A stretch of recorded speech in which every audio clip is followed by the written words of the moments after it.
for letting me know. I can try this. Okay, that might work a bit better. I don't know. Let me know, Dom, if that is a bit better. But apparently there's sound issues, but hopefully it's coming through okay now. I'm looking at the levels and making sure I haven't muted my microphone, but it seems to be okay, so I'll keep on going, and if it's all gone down the pan, well, there we go. Amateur hour as per usual, I'm afraid. But let's look at MLB.com. It's this way. And, oh, perfect. Good. Thank you, Dom. Thanks for letting me know. I was actually trying something different with the audio, so it's useful to know that it didn't work. So there we go. We've got somewhere anyway. But yes, back to the news. So the story on MLB.com doesn't really tell you a lot, and that's no criticism of Allison Footer, because that's just the disciplined way they have to talk about these things on MLB.com.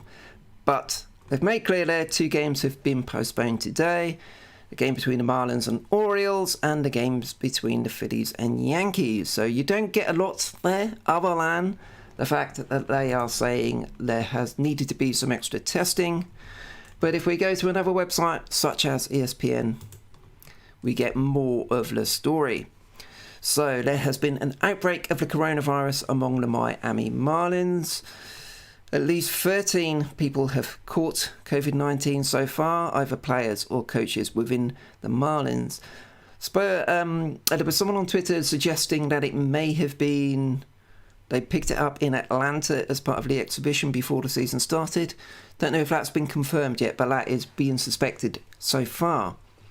But yes, so Miami were in Philadelphia, and so Miami are in some trouble. They've lost basically, at least a third of their roster, which is a big issue for them. But also, it's now tying into other things. So the Yankees were supposed to be going into the Philadelphia for their series, but naturally enough, the Yankees are quite apprehensive about doing so. So the game today has been postponed. They're doing a thorough clean of the visiting clubhouse, but all of the visiting clubhouse staff are all having to be tested as well, of course, because they need to make sure that, well, I mean, I was going to say they need to make sure people are fine, but will it necessarily pick up coronavirus if you're positive but you're not yet showing symptoms? I don't know. But yeah, it's a real concern. And who knows what the longer term impacts of this are going to be. It has been reported among various people that there was a scheduled owners telephone conference today, just checking in on things. Apparently at no point in all of that was it suggested that the season might be postponed or cancelled, which is the obvious starting point for everyone, that we may need to do that, but apparently that is not on the cards at the moment. In fact, there was a quote from Stan Kasten, who I think is the president of the Dodgers, who said that they always expected that something like this would happen at some point, probably come a bit earlier than they hoped it would, but they always knew it would happen, and they need to try to find a way through it, really. So, big concern.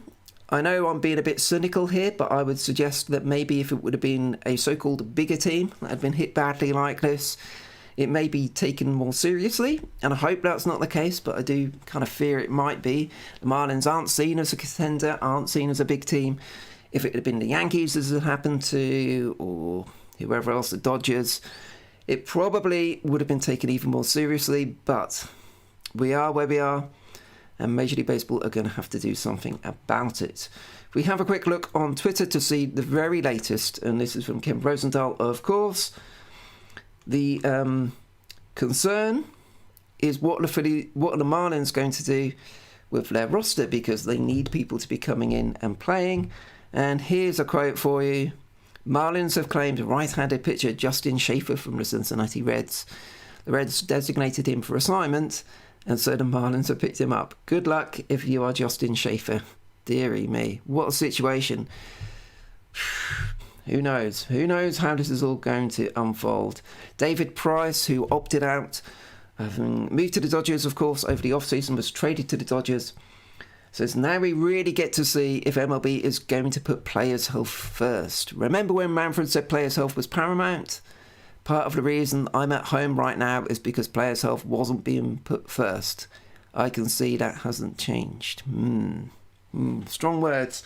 Nobody yet has really opted out on the back of it. I know there was a Colorado Rockies player, Tim Collins, the A's about to play the Rockies, who opted out, but apparently he had already decided that, and it was delayed in being announced, so it wasn't directly tied to it. But there were some quotes today from Washington Nationals manager Dave Martinez, who has had heart problems in the past. They are due to play the Marlins. I think they're due to be in Miami. So he is concerned, and the team is concerned, and rightly so. Bob Melvin apparently was talking pre-game today and saying that everyone has concerns, that it's really the road trips that they're concerned about. The A's have started off with a 6-game homestand, but they will be heading off to Seattle later this week, and that is where it's going to be a concern in terms of what we're going to do. And here we go, we've got a comment. So if I can work my magic, this is always a bit tricky, but I shall give it a go. Here we go. Rightio. So, thank you to Matthew Bejarano. Sorry if I've pronounced that wrong, Bejarano. Do you think the season will be cancelled? I think, well, there's a difference between whether I think it will be and whether I think it should be.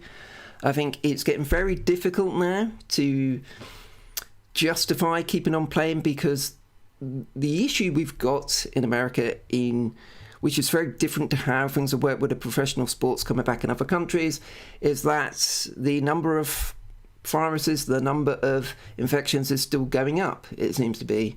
So they're trying to get this done at a time when the country as a whole hasn't got a grip on COVID-19. I don't think the states have ever had a grip on COVID-19, but it seems to be getting worse and worse. And therefore, to try, and I think whatever Major League Baseball tries to do, however hard they're working, however hard the clubs are working, and all of the venues and the players trying to follow the protocols, it's very difficult in this situation because there's so many COVID infections about in the States at the moment that trying to play with it, trying to travel with it, is always going to be an uphill task. And you do have to look back to the situation with the Toronto Blue Jays and Canada basically saying, you're not coming in here, you're not playing games. Well, this kind of proof positive that was the right call, because, things are very different in Canada at the moment compared to the States, or parts of the States. Obviously, we have to be careful with that because things are different in different parts of the States because it's such a big country geographically. But yes, it's a real concern. Obviously, the fact that there has been this one outbreak among the Marlins doesn't immediately mean the risk is higher for Oakland, right across the other part of the country. But it focuses the mind and it shows the risks that are at play here, and it's the players that are having to take those risks. And with the season being shortened anyway, with the big expanded playoffs, the idea that, well, it's not going to be a normal season anyway, it does potentially come a point where you just think, is it really worth playing? But I have to say, as a fan, that I've really enjoyed these first 3 games, and I don't want that to be put above the health of players, of course, but there is a side of it that Major League Baseball is a profession, it is a business, and if they can keep going, they are going to try to keep going. And yes, that's going to be the way Major League Baseball are going to approach it, I'm sure. So there will be a lot of egg on face if Major League Baseball does now have to cancel the season at some point, and they're clearly not going to want to do that. But they may get forced into it. It may be the right thing to do. I think for now we've got to see what's going to happen with the Phillies tests. Also what happens with whether they did catch it in Atlanta and how that's going to affect things in terms of those players. But if it's isolated to one clubhouse, then that's a bit easier for Major League Baseball to control. And I don't want to start casting aspersions on anyone's, but, we don't know what's been going on in the Marlins clubhouse, whether some people haven't been following the protocols as closely as they should have been. We don't know. That needs to be looked into, but it's a big concern. And yes, I definitely could see the season being cancelled at some point. But for now, the games are going ahead and Oakland are going ahead, and Oakland will be playing later on. So we're going to have a little look at the roster. Earlier this afternoon, I had today off. I've got today and tomorrow off work. I had a little look at my magnetic whiteboard, my marvellous whiteboard where I put together the roster for the A's. I did a projection on what the roster would be on opening day, so I thought I'd do a quick video having a look at that. How close did I get? And what are the changes that need to be made? So let me see which one it is. It is here. Okay, so we shall have a little look at the A's roster.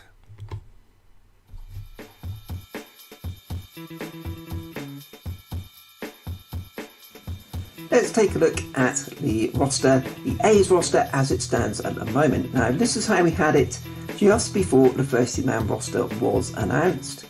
And we did a pretty good job on nailing that. On the position player side, we got it spot on. So the main things were Murphy and Allen were the catching tandem, with Jonah Heim left off the roster for now. Machine did make the roster as a versatile infielder, a Rule of 5 pick from over the off-season, and Seth Brown also made the roster as somebody who can play outfield positions and also play first base. Through the first 3 games of the season, Brown is the only position player who hasn't got into a game as yet. Maybe he will in Game 4. With the pitching staff, unfortunately, we have to make a change because AJ Puck our luck, is injured. So we will move him out of the way and we will bring up Daniel Mengden, who was on the roster as a potential long relief man, but he is now going to be in the rotation for the moment. So we shall move a few around. Montas, there we go, goes there, goes there, Bassett to 4 and Mengden to 5. Although based on the way Jesus Luzardo pitched in relief in Game 2, it shouldn't be long before he's in the rotation. As for the reliever corps, the main thing is Daniel Gossett, who's been working his way back from injuries, Tommy John surgery. He has been left off the 40-man roster, so they've moved him out. So I shall clean off his square for use because there is a man who needs to come in. Birch Smith did make the roster and pitched pretty well in his A's debut.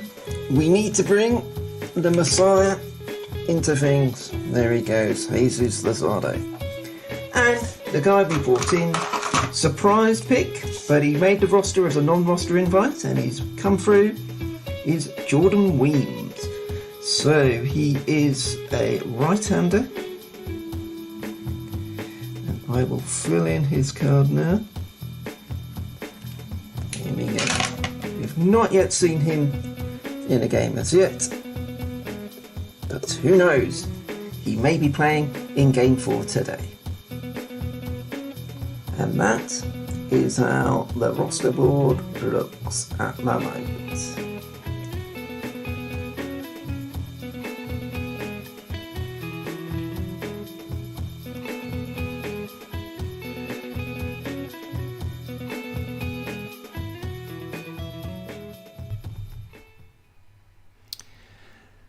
So there's the roster for the A's, and this is the lineup for today. So the two teams finishing off their 4-game series, the Angels.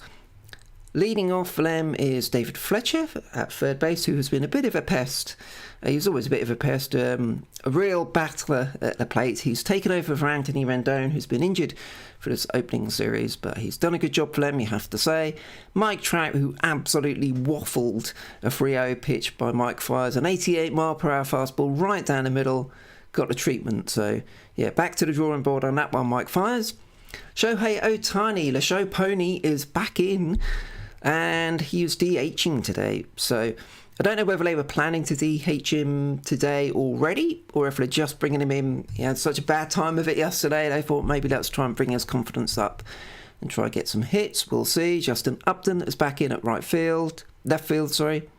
Tommy La Stella at second base. Albert Pujols comes back into the lineup after a day off yesterday. Jason Castro behind the plate. And Joelton Simmons at 8th. And Brian Goodwin, another guy who has been hitting well. I think he went 2 for 4 or 3 for 4 yesterday in right field. As for the A's, so a couple of changes, as I mentioned earlier, with KD coming back in, Piscotty as well, and Mark Canha. So the full lineup, top 4 as per usual: Semi, Laureano, Chapman and Olsen.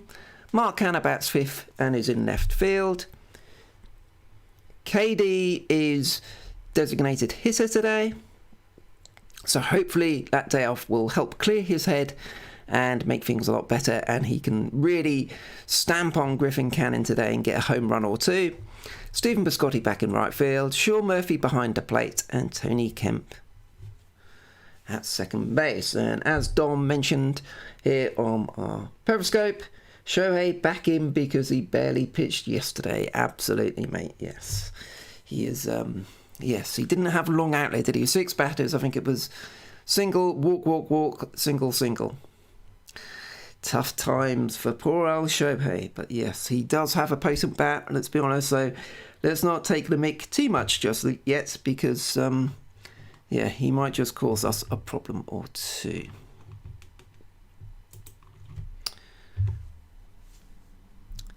Okay, so I thought I'd have a quick look at the Brooks Baseball website, which I like to do because it's always good fun to have a little look at what the pitchers are doing, and this is a pretty good one to have a look at. So Griffin Canning for the Angels, their starting pitcher, a classic 4-pitch arsenal that he has. 4-seamer, 94 miles per hour, so good heat there. Change-up, slider and a curveball. And the bit I always like to have a little look at is pitch usage. So here we go. So this is how he uses his pitches. Anything particularly notable against left-handers? Likes to use the curveball first pitch of an at-bat. So I'm sure Matt Olson and Tony Kemp will be well aware of that and will be waiting to jump on a curveball first pitch up to launch into the seats, just as Oli did against Milner in the opener for the walk-off grand slam. That was a slider. So yes, I'm sure Oli will be looking for a curveball first up. As for right-handed hitters, yeah, pretty normal really. Goes to the slider a lot when the batter is ahead. So that's something to look out for. Okay. For the A's, we have got, of course, Chris Bassett, Bertie Bassett. Now, this is a good example of how these sites classify different pitches. I'm not convinced that the 4-seam and a sinker are really different pitches. I mean, they're probably pretty much the same pitch, just a slightly different grip, intentional or otherwise. So not a lot to look at there really. Similar fastball in terms of 94 miles per hour. Got a slider, curve and a change. Likes using the change-up and the curve more than anything else. If we look at pitch usage, as we will see, uses the curveball a lot against left-handed hitters when he's ahead or with 2 strikes, as he does with right-handers actually. That's interesting to see. Uses, look at this, 13% against left-handers, throws the change-up. First pitch, 13%. There's something to look out for. So, a few little tidbits to keep an eye on as we move ahead and look at everything that's going on in their game today. So that's pretty much us ready and rocking for the game today. The A's trying to get the series win 3-1. It would be really good if the A's could do it. A home series against the Angels. They're a team I think we can take advantage of, and would be great if we do. So if we can get the win today, finish up 3-1, we then welcome the Colorado Rockies into the Coliseum. Fingers crossed we do anyway, because of course everything like that is a little bit up in the air. Let's have a quick look at that opening homestand schedule. So we're almost finished up with the Angels portion. Tomorrow's game against the Rockies, if it does go ahead, will be a night game at the Coliseum. A little earlier than usual, so it's 2:40 here in the morning, so not so good. So 6:40 in the evening Oakland time. But then there we are, Wednesday the 29th. It's another day game. So evening time for us, same time as today, 8:40, so 12:40 in Oakland, 8:40 for us. I haven't checked whether that's on TV yet. I don't think it is from memory, but have a look out, or it'll be on MLB TV. and always good fun to have a little watch. The A's are laying off on the Thursday, so they have an off day on Thursday before heading to Seattle for a 4-game series at whatever they call the place now. T-Mobile Park now, isn't it? So, there we go. We're all ready for first pitch. It's coming up in about a quarter of an hour's time, so I shall sign off today and get ready with a cup of tea in my A's mug, A's UK mug. There we go. We will be we're awaiting a shipment of a batch more of those A's mugs to give away as prizes for our podcast. Hopefully we will be recording the podcast again tomorrow night, so that should be coming out sometime on Wednesday, so have a look out for that. Couple of other A's UK things to point out. We have, well, at last look, we had just gone past 2,000 followers on Twitter. How many of those are Russian bots? I do not know, so that we may suddenly find that 30 or so get taken off. But at the moment, we've hit the magic 2,000 on Twitter, so thank you if you're following us on there. And we've also managed to hit 100 on our YouTube channel. So if you're not already subscribed to the YouTube channel, please do so. Click the subscribe button. Apparently, you have to press the bell button too to be notified. I didn't realise this. I've been telling people for weeks that they just need to hit subscribe and they'll be notified when something goes live, and apparently that's not how it works. Oh well. Anyway, look up the details and join in. We're at Oakland A UK on Twitter, Facebook and Instagram. Oakland A's UK on YouTube. Spotify, Apple, Google Podcasts, all the usual stuff for the podcast, and we will be back with another live stream ahead of the Thursday game. Is it Thursday? The Wednesday game against the Rockies. So Wednesday, 8 o'clock, we'll do a live stream on here on Periscope, Twitter and YouTube ahead of the game on Wednesday.